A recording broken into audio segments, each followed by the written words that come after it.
Habaib dalam operasi hitam. Media sebagai senjata utama pembentukan opini publik.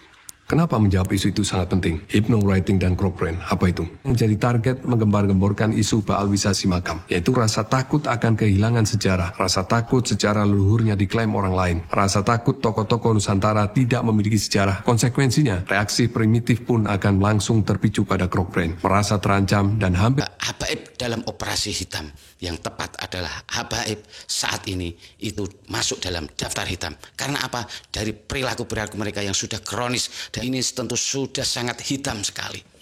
Ini perlu dibersihkan. Dan kedatangan Kiai Imad dan kawan-kawan dan orang-orang yang sedang membahas nasab ini adalah intelijen putih yang datang untuk membersihkan. Resah, timbul rasa takut, khawatir, dan sebagainya. Jelas apa yang diomongkan kan ini tidak berdasar sama sekali. Kenapa tidak berdasar? Jelas kita berbicara itu sesuai dengan data, fakta, realita yang terjadi di masyarakat. Kalau hanya sekedar membuat framing, ngomong seenaknya, seperti Hanif Al-Atos, ngalor ngidul ngomong kesana kemari, itu mudah saja. Kalau omongannya mereka ini misalkan benar, tentu mereka berani dikonfirmasi, berani diuji omongan mereka di depan orang-orang akademisi, orang-orang yang cerdas, orang yang berlogika waras, bukan di kandang mereka sendiri. Yang dihadiri hanya orang-orang dungu, orang-orang yang tidak paham tentang nasab. Ngomong itu berdasarkan data dan fakta, realita. Kita lihat di masyarakat, bagaimana realita, bagaimana komentar mereka, apakah kemudian yang berkomentar itu merasa panik dan sebagainya. Tidak ada. Yang ada, kalau tidak membantah, kebanyakan dari mereka justru merasa berterima kasih, merasa diberi pencerahan, merasa mendapatkan edukasi. Itu fakta dan realita yang ada di masyarakat. Kelihatan resah, yang kelihatan hari ini panik, itu jelas dari para kaum Ba'alawi, dari para habaib. Itu yang saya lihat sendiri. Ada kepanikan, ada ketegangan, ada merasa ketidakpercayaan diri timbul dari diri mereka.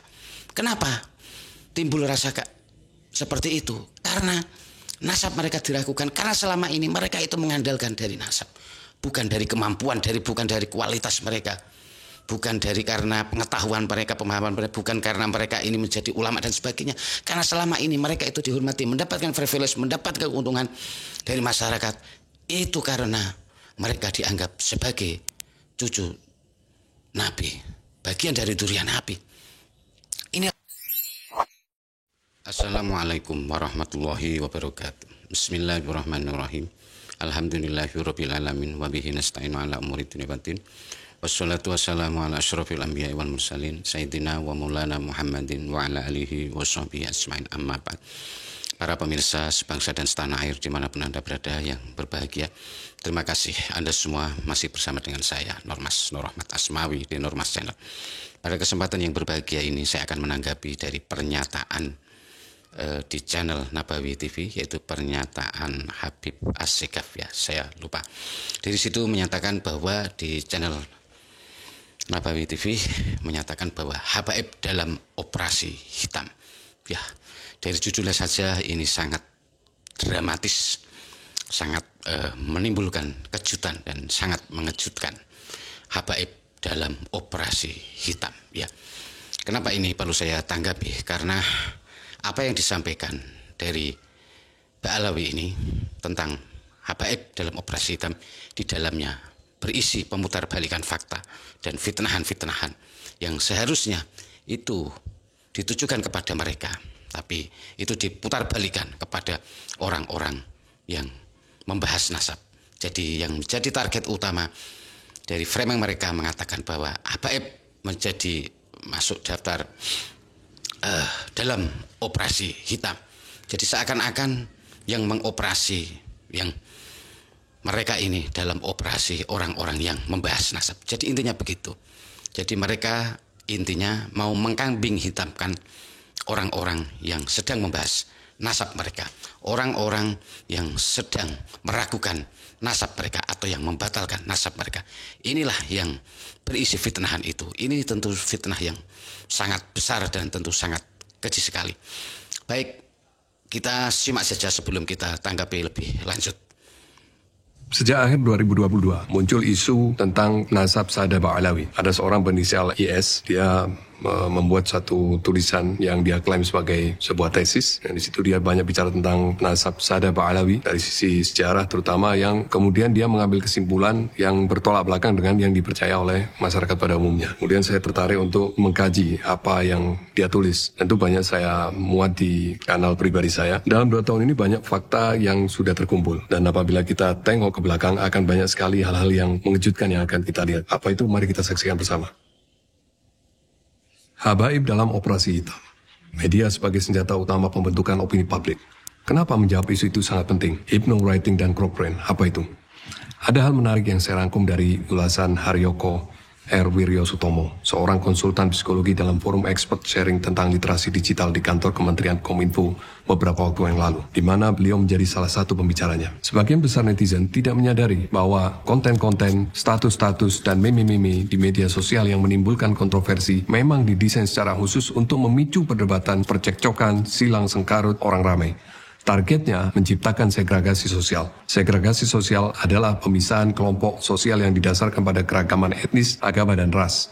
Ini adalah strategi yang dulu dipakai oleh penjajah Belanda yang pada masa itu dikenal dengan sebutan divide et impera. Segregasi sosial berdasarkan kelompok membangun dan mengentalkan sikap in group on group dalam masyarakat. Tujuan akhirnya menciptakan kelompok pendukung yang fanatik, pemarah, dan kebal terhadap data dan fakta yang disodorkan kepadanya. Dan ini semua menggunakan teknik hypnowriting. Pertanyaan berikutnya, siapa orang-orang yang menggunakan teknik hypnowriting di atas? Para cyber army, para buzzers, bisa juga relawan, bisa pula orang profesional, tentara cyber sewaan, cyber mercenaries. Apa yang disasar? Cochrane manusia, di mana security atau insecurity feeling berada. Kedua jenis perasaan tersebut adalah basic insting landasan survival spirit manusia. Cara menguliknya bagaimana? Dengan mendesain narasi-narasi dan gambar-gambar yang disisipi pesan subliminal, yakni pesan tersembunyi. Pesan tersembunyi tersebut berupa pesan yang tidak akan ditangkap oleh neokorteks, di mana pikiran kritis dan logika berada, namun langsung menusuk ke Cochrane. Contoh nyata, apa yang jadi target menggembar-gemborkan isu baalwisasi makam? Yaitu rasa takut akan kehilangan sejarah, rasa takut sejarah leluhurnya diklaim orang lain, rasa takut tokoh-tokoh Nusantara tidak memiliki sejarah. Konsekuensinya, reaksi primitif pun akan langsung terpicu pada Cochrane, merasa terancam, dan hampir semua orang tidak memahami bahwa reaksi primitif Cochrane tidak dapat dihadapi dengan data. Silahkan Anda berbusa-busa menyajikan data dari sumber-sumber yang kredibel. Percuma, kenapa?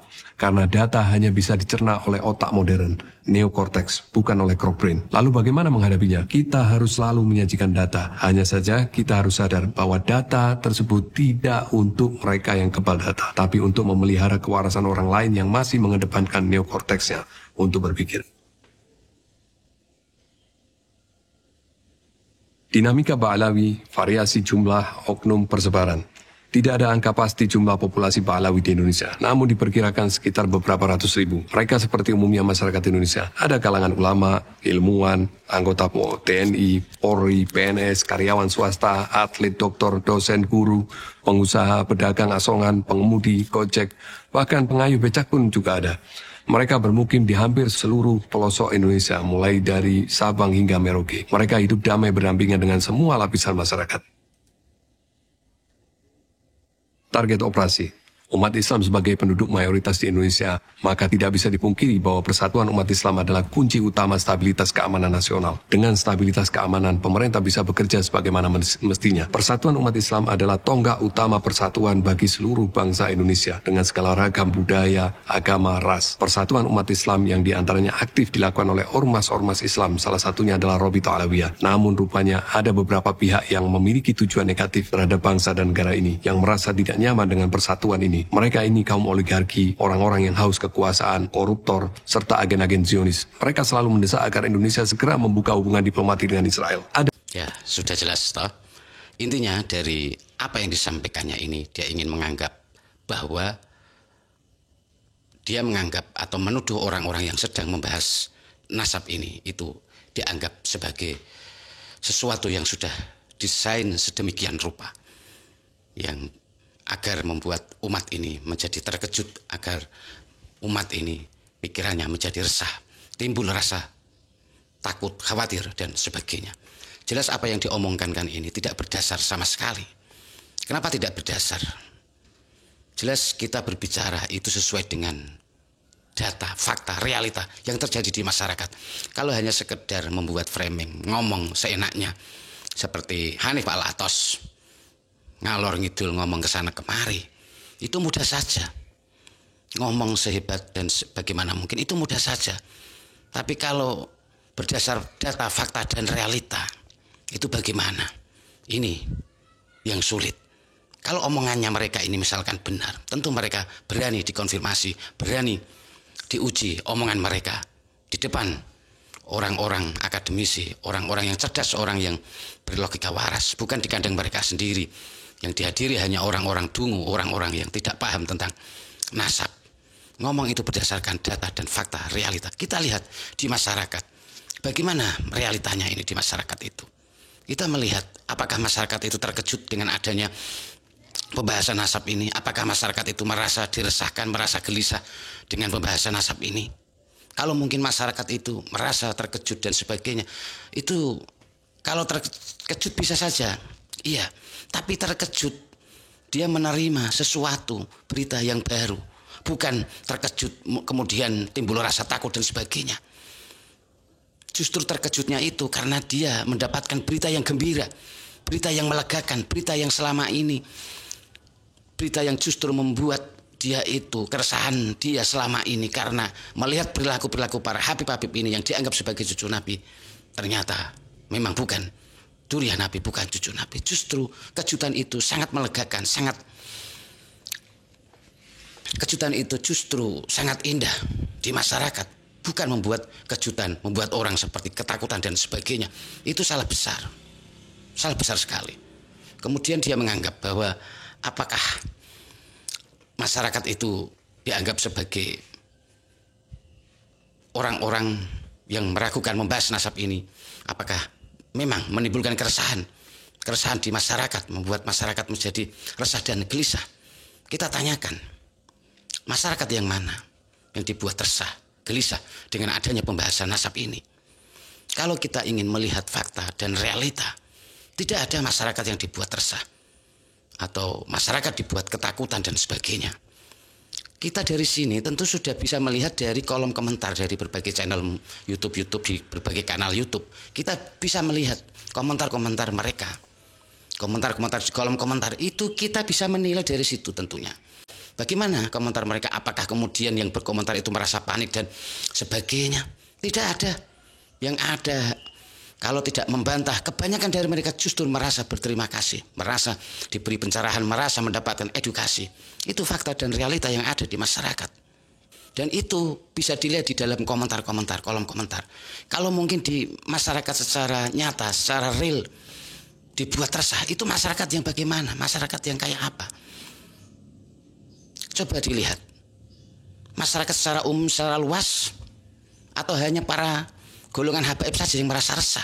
Kalau kita melihat fakta dan real, tidak ada masyarakat secara umum itu merasa resah dan gelisah. Karena kebanyakan mereka belum begitu banyak yang tahu tentang fenomena ramenya berita di channel YouTube ini. Yang rame di channel YouTube, yang tahu hanya orang-orang yang memang melihat di channel YouTube atau mungkin dari berbagai informasi dari teman ke temannya.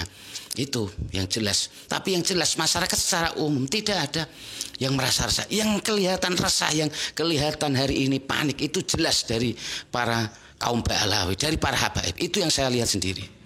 Ada kepanikan, ada ketegangan, ada merasa ketidakpercayaan diri timbul dari diri mereka. Kenapa timbul rasa seperti itu? Karena nasab mereka diragukan, karena selama ini mereka itu mengandalkan dari nasab, bukan dari kemampuan, bukan dari kualitas mereka, bukan dari karena pengetahuan mereka, pemahaman mereka, bukan karena mereka ini menjadi ulama dan sebagainya. Karena selama ini mereka itu dihormati, mendapatkan privilege, mendapatkan keuntungan dari masyarakat. Itu karena mereka dianggap sebagai cucu Nabi, bagian dari durian Nabi. Inilah fakta yang meresahkan umat. Yang diresahkan itu dari Ba'alawi sendiri, bukan masyarakat secara umum.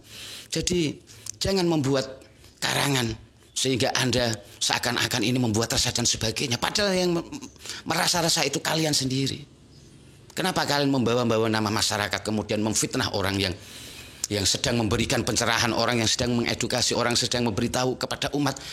Ini loh sebenarnya nasab kalian. Sebenarnya kalian itu kan seharusnya tidak menjadi masalah kalau hanya nasab kalian itu dibahas. Sebenarnya kan tidak menjadi masalah, tidak akan mengurangi apapun dari Anda. Kenapa Anda merasa ini begitu membuat Anda resah, begitu merasa khawatir, begitu merasa gelisah? Karena Anda sudah selama ini terlalu menggantungkan hidup Anda dari Anda dianggap sebagai cucu Nabi, sebagai turun Nabi. Inilah yang membuat Anda sebenarnya resah. Jadi sebenarnya yang pantas untuk diucapkan dalam hal ini, kata-kata yang diucapkan untuk judul dari channel Anda itu, yang Anda katakan bahwa habaib dalam operasi hitam, yang tepat adalah habaib saat ini itu masuk dalam daftar hitam. Karena apa? Dari perilaku-perilaku mereka yang sudah kronis, dari tabiat-tabiat mereka, dari apa yang dilakukan, yang sudah kita lihat dengan fakta-fakta semacam ini, tapi perilaku mereka masih semacam itu. Ini tentu sudah sangat kronis, ini tentu sudah sangat hitam sekali. Ini perlu dibersihkan. Dan kedatangan Kiai Imad dan kawan-kawan dan orang-orang yang sedang membahas nasab ini adalah intelijen putih yang datang untuk membersihkan, untuk membersihkan orang-orang yang masuk dalam daftar hitam, yaitu diantaranya adalah terutama kaum dari Ba'alawi, para habaib yang sudah kronis, yang perlu dibersihkan apa mentalnya, dibersihkan spiritualnya, dibersihkan perilaku-perilakunya, biar tidak mencemarkan nama baginda Nabi. Ini yang seharusnya judul yang pantas untuk mengkategorikan kepada Ba'alawi. Baik, untuk selanjutnya kita simak tanggapan Guru Gembul tentang bahwa habaib ini masuk dalam operasi hitam. Ya, kita bisa simak tanggapan Guru Gembul ini ketika beliau itu di Rabithah Alawiyah, dengan tegas, dengan lantang beliau menanggapi hal itu, bahwa habaib tidak dalam operasi hitam. Salah sekali. Yang menyebabkan ini jelas bukan Kiai Imad. Di situ dijelaskan. Ya, kita simak lagi saja, kita simak sampai tuntas penjelasan dari Guru Gembul. Ya, dari saya cukup sekian dari apa yang saya sampaikan. Mohon maaf atas segala kesalahan dan kekurangan. Wabillahi taufiq wal hidayah wal afu minkum. Wassalamualaikum warahmatullahi wabarakatuh.